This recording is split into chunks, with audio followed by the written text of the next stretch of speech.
All right. Well, I've started my second week, and it is quite the learning experience. So, this is what's considered at a small MSP or a small service provider with a couple of retail outlets. They're very busy, which is good, keeps me busy. And I was zonked all day. This whole week has been very tense. I mean, I'm not really complaining because I'm learning and I'm busy and I'm getting paid. I'm glad for the experience. But it is different from, say, the last job and the last 4 years I spent at the last MSP.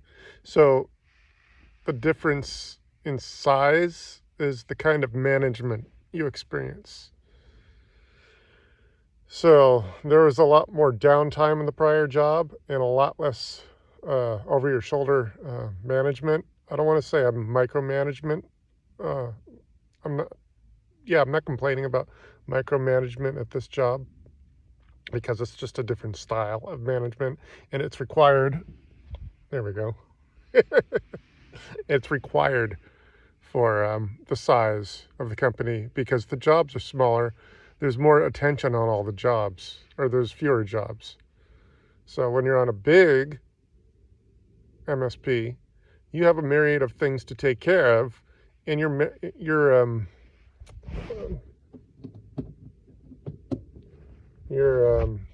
what's it called? You're managed from afar. So it all happens over the network, and your boss doesn't necessarily see you in person. The last MSP, or the last job, which was a larger MSP, my boss only saw me through the camera. We met in person once, very briefly, and he obviously had never been on site before. So there's a lot of things. See, one of the biggest things I've noticed in a big MSP is that there's details that the management never knows about because the end user, or I'm sorry, the end technician isn't going to convey little details because they're not in the minutia of the everyday issues unless it becomes an issue that really needs to be paid attention to. So, like when I met my boss in person at the last job, he was telling me how to do certain things, but it didn't necessarily make a whole lot of sense given the way things are structured, because obviously things were structured differently from what he has seen. And I was at the smallest, least busy facility compared to the others. So as far as getting certain things done, the timeline didn't necessarily make sense. So there's no time really at this smaller MSP to do cleanup or organization or doing more back burner things that takes care of our organization. It's more of put out that fire, and there's a lot more fires to put out. I guess that's the best way I can put it. So I don't think this job is my forever home because these long, wet winters, I don't know if I can handle it. I'll definitely be able to survive at least one. I guess we're going to have a storm in the next week or so. But what I am going to do is take everything I can from this job, whether it's a few months or a little bit more than that, because if it's a few more months, then it's going to carry me into the summer, and then life will get a little easier again, and then maybe things will calm down because I'll have a better, solid understanding of the job and more comfortable, and I'll know the lay of the land a little bit better. But I really don't think I'm going to live in this part of the country for a very long time. What I'd love to do is visit here every year in the summer.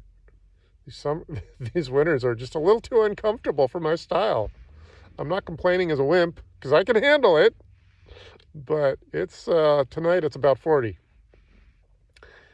And yeah, my sleeping quarters are still comfy. I just ran the engine for about 10 minutes, so the heater was on full blast, and that works. I got 2 layers of blankets, and that's really all I need. I mean, it might get down to freezing, I'm told, and like barely freezing is what I'm told it'll likely get for a brief period of the year, and then it'll start to get warm. But yeah. But as far as the job goes, it's a small end scale versus the large end scale, which I've had prior experience with. So like with the large end MSP, that's apparently been around since 1952 that I worked with. You can figure out who it is. Um, when I worked for them 15 years ago, I did nothing but warranty repair for Dell. That was actually a lot different than a lot of technicians experience, like the last experience I had with that company. Because when I did warranty repair for Dell, I only interact with the customer, and my boss only would call me through the phone. Zoom wasn't really a thing back 15 years ago. There was video conferencing, and we could have done Skype, but we didn't. It was all over the phone. Um, But I basically just got my itinerary or my schedule of hardware to pick up at FedEx, made the phone call with the customer, and I did the work either at their home or their business. It was not in an office monitoring environment like it was in this last experience at the larger MSP at this engineering firm. They would typically have a technician from behind a computer monitoring the tickets and getting things done with a relatively small amount of supervision. A smaller MSP is a whole lot different, and that's what I'm learning. I've never worked at such a small company before. I've got the owner with direct supervision, although he does a lot of the work himself, and he's out getting the jobs to bring in. And then I work with another technician. I'm kind of getting the gist that I might be the slightly more skilled technician, even though he has been there. Well, I guess he's sort of new there too, but I'm thinking that there was a technical conversation with a customer, and I just I bit my tongue. I wasn't going to embarrass anyone, and it didn't really matter. But my point is, I do kind of think that technically speaking, I might be the more technically oriented. And one of the lessons in working isn't technical prowess, because there are certain ways that the boss wants things done, and that's really what I have to learn, because I know how to do. I mean, my technical skill set is not my weak spot. It's learning how the owner of this company wants things done. So sometimes when I get hung up, it's not because I don't know how to make the technical problem go away. It means their way of doing things is possibly different than the way I like to do things. So when you're working for someone else, this whole experience of me up here in Oregon is remembering what it's like to be an employee, because I've been self-employed for 12 years. So I'm relearning how to work well with others. I mean, there's no personality conflicts. I get along with everyone. And there's only a few of us, 3 of us, 4 of us technically, but, well, 5. But the others, there's a couple I don't deal with in person. That's just phone calls. But yeah, that's pretty much it. Learning how to work in a very small environment is a very different experience than a very large environment. Because at the last environment, there was a couple hundred of us technicians handling this last company I worked for. So sometimes if I didn't have an answer, I could easily jump on Teams and ask one of the other technicians to either do the job or show me how to do the job. So that's the difference.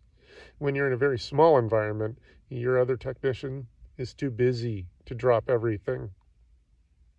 So you could either wait, which there is a lot of me waiting so someone can direct me, because if I don't know how this company likes to do things, then I have to be patient. So that's the thing. This is my second week. It's a Monday, the second Monday, and yeah, I'm zonked. So this is just like in my little enterprise, the busiest day. Oh, that's the other thing. We don't have really on the bigger MSP, we don't have a bigger schedule in the first part of the week. But with a small company, and when I was working on my own, the busy day is Monday, and then it tapers off all week. So Friday is your slower day. So the bigger environments, there's no slow day of the week. Small environments, everyone is in a frantic panic because of their Sunday failures, and they call Monday. So that's pretty much it. That's all I got for tonight. I'm my mind is kind of zonked from today's busy day. So I'm going to call it quits right now, and I'll probably give you another update tomorrow. Yeah, my lunch is only about a half hour, so I don't have a lot of time to be jumping online, because if I spend 10 minutes playing with YouTube, then I don't have time to eat.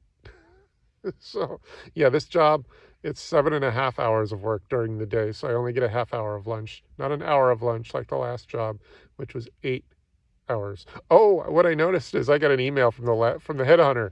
They're asking me why I haven't sent in my hours. So my theory is that someone's embarrassed because I set the bar kind of high. They never told the contractor that I moved on, and I gave my 2 weeks notice. So, yeah, the contractor doesn't know I'm gone because they don't realize, oh, he didn't send in his hours because he found another job. So my manager has not bothered to talk to the headhunter, not the headhunter, the agent, the temp agency that handles me. So you have to realize I set the bar really high because the last technician was incompetent. So I think the boss is a little gun shy about replacing me, because what they got was a dud to begin with. They had to fire her, then they hired me. I set the bar very high because I was able to offer up white glove service. Everyone was thrilled. So now my manager has to hire another technician, and the chances of them being better than I are slim. So, yeah, I got that email. It said, hey, Chris, you didn't set your hours. Well, I didn't reply yet, so I'll reply tomorrow. I just saw the email because I'm so busy. I didn't check my mail until an hour ago. I'm going to have to tell them, hey, no one ever told you that I left? I gave my 2-week notice. You're telling me 2 weeks? In 2 weeks, you have not been told that I left?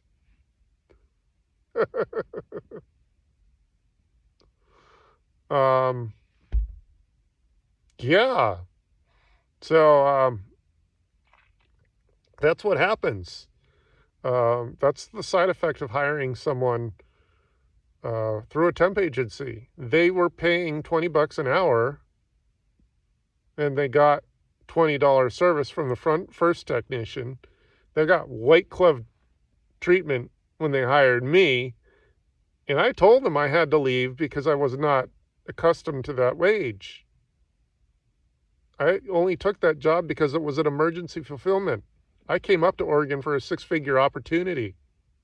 I didn't say it like that. I was more tactful. But I basically said, I can't work for 40 grand a year. I also couldn't afford to wait around to see if they were going to offer me something lucrative enough for me to want to stick around.